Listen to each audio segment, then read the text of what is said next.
बिस्मिल्लाहिर्रहमानिर्रहीम। सऊदी ने millions of dollar खर्च करके एक मूवी बनाई है, ये देखिए। सवाल यह है कि मुआविया पर क्यों? मुआविया कौन है? मुआविया का बाप था अबू सुफियान। अबू सुफियान ने रसूलुल्लाह से जंग की सख्त तरीन दुश्मन रसूलुल्लाह का जंग बद्र, जंग खंदक और जंग ओहद में अबू सुफियान था।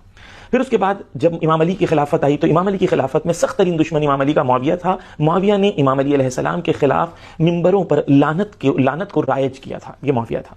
मुआविया ने जंग जमल, जंग नहरवान और जंग सिफ़ीन में इमाम अली अलैहिस्सलाम की मुखालिफत की, जंग की, जिसके सबब में कई सौ सहाबा, बहुत बरजस्ते सहाबा शहीद हो गए, जिसका जिम्मेदार मुआविया है। सवाल मुसलमानों से यह है कि क्यों मुआविया जैसे कैरेक्टर को आपके लिए रोल मॉडल बनाकर पेश किया जा रहा है, और क्यों सऊदी ने बनाया? जहां फलस्तीन में मुसलमान मारे जा रहे हैं, उसी जमाने में वहां कॉन्सर्ट्स हो रहे हैं, वहां पर बदतरीन खवातीन पूरी दुनिया की आ रही हैं, नाच रही हैं, गा रही हैं। सऊदी जो है मक्का के नजदीक अब शराब बिकने लगा है, मदीना के नजदीक शराब बिकने लगा है। सऊदी को किंग सलमान ने कहा है कि हम मॉडर्न बनाएंगे, जैसा वेस्ट है वैसा बनाना चाहते हैं। ये जितने मुस्लिम बड़े इंटेलेक्चुअल्स हैं, उलमा हैं, अल अज़हर यूनिवर्सिटी है, सब ने कंडेम किया है इस एक्शन को सऊदी अरेबिया के। मुसलमानों, आपसे सवाल है, आप किसके साथ हैं? रसूलुल्लाह के साथ या अबू सुफियान के साथ? इमाम अली के साथ या मुआविया के साथ? इमाम हुसैन अलैहिस्सलाम के साथ या यजीद के साथ? फैसला करना होगा।